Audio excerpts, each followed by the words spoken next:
জানিয়ে দিব এই মুহূর্তে আমাদের হাতে এসেছে বাংলাদেশের গুরুত্বপূর্ণ আপডেট সংবাদের শিরোনাম। শুরুতেই থাকছে রাজশাহীতে ভারতীয় সহকারী হাইকমিশন কার্যালয় ঘেরাওয়ে পুলিশের বাধা। এবারে জানিয়ে দিব বাবরের পথ ধরো 7 সিস্টার স্বাধীন করো মুসাদ্দিকের স্লোগান। বাবরের পথ ধরো 7 সিস্টার স্বাধীন করো শীর্ষক স্লোগান দিয়েছেন ডাকসুর সাহিত্য ও সাংস্কৃতিক সম্পাদক মুসাদ্দিক আলী ইবনে মুহাম্মদ। এদিকে ইসির কাছে নিরাপত্তা চাইলেন এমপি প্রার্থী সিগমা ও ফুয়াদ। আরও জানাবো মেয়েকে নিয়ে 25 ডিসেম্বর সকালে ফিরছেন তারেক রহমান। সব শেষে জানিয়ে দিব হাজারীবাগে হোস্টেলে মিলল এনসিপি নেত্রী জান্নাত তারার মরদেহ। এতক্ষণ শুনছিলেন হাতে থাকা আপডেট সংবাদের শিরোনাম, এবারে বিস্তারিত। তবে তার আগে অনুরোধ রইল ভিডিওটিতে একটি লাইক এবং কমেন্ট করে জানিয়ে দিন ভিডিও সম্পর্কে আপনার মূল্যবান মতামত। আরও জানিয়ে দিন ভিডিওটি কোথা থেকে দেখছেন বা কোন জেলা থেকে দেখছেন। রাজশাহীতে ভারতীয় সহকারী হাইকমিশন কার্যালয় ঘেরাওয়ে পুলিশের বাধা। রাজশাহীতে ভারতীয় সহকারী হাইকমিশন কার্যালয় ঘেরাও কর্মসূচি ও লং মার্চ পুলিশের বাধায় পণ্ড হয়ে গেছে। ভারতীয় আধিপত্যবাদ বিরোধী জুলাই 36 মঞ্চের আহ্বানে নগরীর ভদ্রা মোড় থেকে ভারতীয় সহকারী হাইকমিশন কার্যালয় পর্যন্ত লং মার্চ কর্মসূচির ডাক দেওয়া হয়। বৃহস্পতিবার দুপুর 12টার দিকে লং মার্চ শুরু হলে হাইকমিশন কার্যালয়ের প্রায় 100 মিটার আগে পুলিশি ব্যারিকেড মিছিলটি আটকে দেওয়া হয়।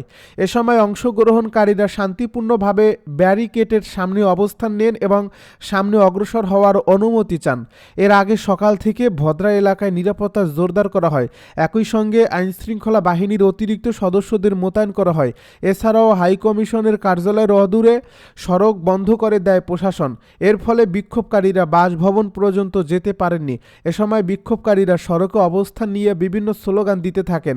ঘেরাও কর্মসূচিতেও অংশ নেওয়া কয়েকজন বলেন, আমরা ইন্ডিয়ার দালালি করতে চাই না। ইন্ডিয়াতে বসে বাংলাদেশ শাসন করবে, এটা কোনোভাবে কাম্য নয়। আমাদের ঢাকায় বসে আমাদের রাষ্ট্র পরিচালিত হবে। ইন্ডিয়ার কোনো দালালি হবে না, মোদির কোনো কথা চলবে না। আমাদের স্বাধীন রাষ্ট্র আমরা পরিচালনা করব, কোনো দালালের হাতে পরিচালিত হতে হবে না, কোনো দালালের হাতে পরিচালিত হতে দেব না। এ সময় প্রায় 15 মিনিট অপেক্ষার পরও অনুমতি না পাওয়ায় তারা জোরপূর্বক হাইকমিশনের দিকে অগ্রসর হওয়ার চেষ্টা করেন। এতে পুলিশ বাধা দিলে উভয় পক্ষের মধ্যে ধাক্কাধাক্কির ঘটনা ঘটে। এই ঘটনার পর অংশগ্রহণকারীরা ব্যারিকেডের সামনে বসে অবস্থান কর্মসূচি পালন করেন। প্রায় 1 ঘন্টারও বেশি সময়ে তারা সেখানে অবস্থান করলেও আইনশৃঙ্খলা রক্ষাকারী বাহিনী কোনোভাবেই হাইকমিশন সংলগ্ন সড়কে কাউকে প্রবেশ করতে দেয়নি। এদিকে পরিস্থিতি নিয়ন্ত্রণে এলাকায় অতিরিক্ত পুলিশ মোতায়েন করা হয়। তবে শেষ পর্যন্ত লং মার্চ ও ঘেরাও কর্মসূচি সফলভাবে সম্পন্ন করা সম্ভব হয়নি। এ বিষয়ে রাজশাহী মহানগর পুলিশের অতিরিক্ত কমিশনার নাসির ফরহাদ জানান, কয়েকজন ভারতীয় সহকারী হাইকমিশনের দপ্তর ঘেরাও করতে যায়, তবে পুলিশ তাদের সেটা করতে দেয়নি। বাবরের পথ ধরো 7 সিস্টার স্বাধীন করো মুসাদ্দিকের স্লোগান। বাবরের পথ ধরো 7 সিস্টার স্বাধীন করো শীর্ষক স্লোগান দিয়েছেন ডাকসুর সাহিত্য ও সাংস্কৃতিক সম্পাদক মুসাদ্দিক আলী ইবনে মোহাম্মদ। আজ বুধবার জুলাই ঐক্য নামে একটি প্ল্যাটফর্মের Dhaka march to Indian high commission কর্মসূচিতে এ স্লোগান দেন তিনি। জানা যায়, আজ বুধবার বিকেলে লং মার্চ নিয়ে ইন্ডিয়ান হাই কমিশন অভিমুখে যাত্রা শুরু করলে বাড্ডা এলাকায় পুলিশের বাধার মুখে পড়ে জুলাই ঐক্য। এ সময় সেখানেই বক্তব্য দেন জুলাই ঐক্যের নেতারা। এর এক পর্যায়ে নিজের বক্তব্যের সময় বাবরের পথ ধরো 7 সিস্টার্স স্বাধীন করো শীর্ষক স্লোগান দেন মুসাদ্দিক। এ সময় তিনি বলেন, ভারতের রাজধানী দুটি, একটি দিল্লিতে আরেকটি কারওয়ান বাজারে। তার এমন মন্তব্য ও স্লোগানের 30 সেকেন্ডের একটি ভিডিও সামাজিক যোগাযোগ মাধ্যমে ছড়িয়ে পড়ছে। ইসির কাছে নিরাপত্তা চাইলেন এমপি প্রার্থী সিগমা ও ফুয়াদ। ত্রয়োদশ জাতীয় সংসদ নির্বাচনে নির্বাচন কমিশনের কাছে নিরাপত্তা চেয়েছেন কিশোরগঞ্জ 4 আসনের সম্ভাব্য স্বতন্ত্র প্রার্থী কাজী রেহা কবির সিগমা এবং আমার বাংলাদেশ পার্টির সাধারণ সম্পাদক ও বরিশাল 3 আসনের সম্ভাব্য প্রার্থী আসাদুজ্জামান ফুয়াদ। বুধবার নির্বাচন ভবনে গিয়ে নির্বাচন কমিশনের কাছে পৃথকভাবে এ সংক্রান্ত আবেদন করেন তারা। প্রধান নির্বাচন কমিশনার এএমএম নাসির উদ্দিন, নির্বাচন কমিশনার আব্দুর রহমানের মাসুদ এবং মোহাম্মদ আনোয়ারুল ইসলাম সরকারের সঙ্গে সঙ্গে সাক্ষাৎ করে লিখিত আবেদনে জমা দেন কাজী রেহা কবির সিগমা।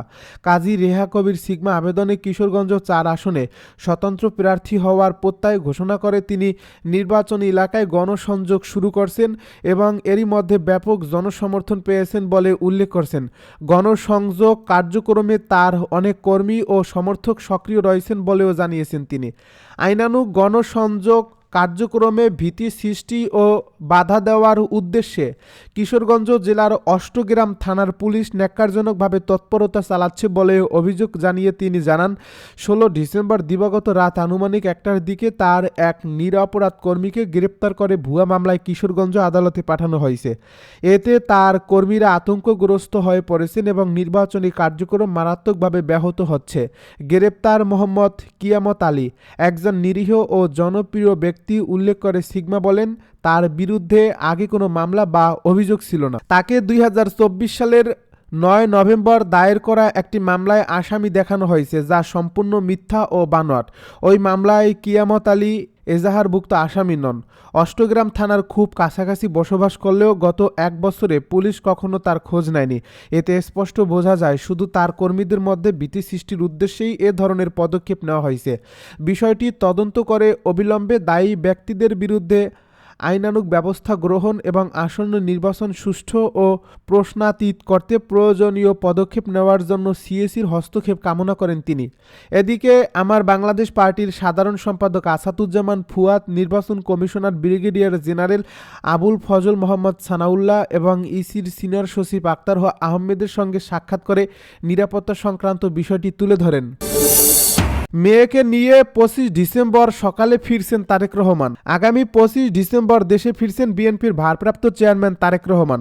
ওই দিন সকাল ১০টার পর তারেক রহমানকে বহনকারী বিমান ঢাকায় অবতরণ করবে বলে বিএনপি চেয়ারপারসনের একান্ত সচিব আব্দুস সত্তার বিবিসি বাংলাকে নিশ্চিত করেছেন। লন্ডন থেকে সিলেট হয়ে তিনি ঢাকায় আসবেন বলেও জানান আব্দুস সত্তার। তিনি জানান, বিএনপির ভারপ্রাপ্ত চেয়ারম্যান তারেক রহমান তার মেয়ে জাইমা রহমানকে সঙ্গে নিয়ে আসবেন। গত ১২ ডিসেম্বর রাতে এক সংবাদ সম্মেলনে বিএনপির মহাসচিব মির্জা ফখরুল ইসলাম আলমগীর জানান, সবকিছু ঠিক থাকলে আগামী ২৫ ডিসেম্বর বাংলাদেশে ফিরবেন তারেক রহমান। হাজারীবাগে হোস্টেলে মিলল এনসিপি নেত্রী জান্নাত আরার মরদেহ। রাজধানীর হাজারীবাগের জিগাতলা কাঁচাবাজার সংলগ্ন একটি ছাত্রীবাস থেকে জান্নাত আরার রুমি নামে এক তরুণীর ঝুলন্ত মরদেহ উদ্ধার করছে পুলিশ। তিনি জাতীয় নাগরিক পার্টির ঢাকা মহানগর দক্ষিণের সমন্বয় কমিটির যুগ্ম সমন্বয়কারী ছিলেন। বৃহস্পতিবার সকালে ছাত্রীবাস থেকে ওই শিক্ষার্থীর মরদেহ উদ্ধার করে ময়নাতদন্তের জন্য ঢাকা মেডিকেল কলেজ হাসপাতালের মর্গে পাঠানো হয়েছে। পুলিশ জানিয়েছে, জান্নাত আরা রুমি জাতীয় নাগরিক পার্টির রাজনীতির সঙ্গে জড়িত। জান্নাত আরা রুমি নওগাঁ জেলার পত্নীতলা উপজেলার নাজিরপুর থানাধীন মোহাম্মদ জাকির হোসেনের মেয়ে। তার মায়ের নাম নূরজাহান বেগম। হাজারীবাগ থানার ভারপ্রাপ্ত কর্মকর্তা সাইফুল ইসলাম গণমাধ্যমকে নিশ্চিত করেন, তিনি জানান, সে এলাকায় থাকাকালীন এনসিপির রাজনীতির সঙ্গে জড়িত ছিল। এটি আত্মহত্যা নাকি হত্যাকাণ্ড তা খতিয়ে দেখা হচ্ছে।